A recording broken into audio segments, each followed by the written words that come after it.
Our online complete course is designed to offer CIMA students the structure, flexibility and support they need to pass their strategic level exams at a fraction of the price that other well-established institutions would charge.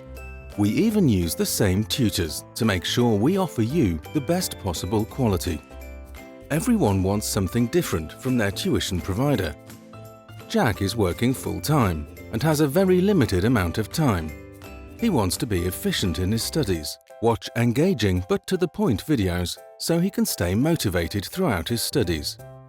Jane prefers to study on the go via her phone. She needs good and condensed study notes. Ben learns best by doing, by practicing questions after every chapter, every part, and then mixed mock simulations. 600 revision questions is just what he requires to boost his confidence.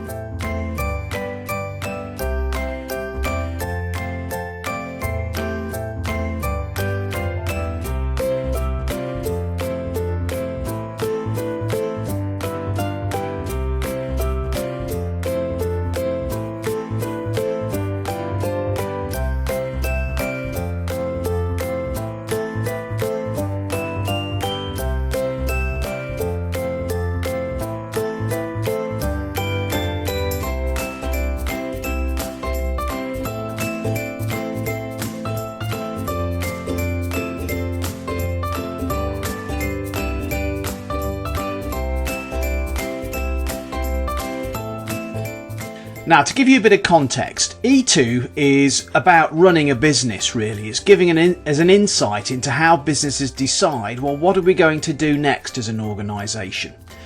And as a result of that, we then need to formally appraise those ideas, and that's what we do in paper P2, really, when we're looking at the management accountant's role in supporting what the board does. Investment appraisal is in there, for example. And then we also have a look at reporting that financial performance in F2, as well as understanding our costs of finance. So E2 is starting to give us an insight into how organisations make their decisions as to what they want to do in the first place. And this idea is developed more fully in paper E3 when you really take a position inside the boardroom.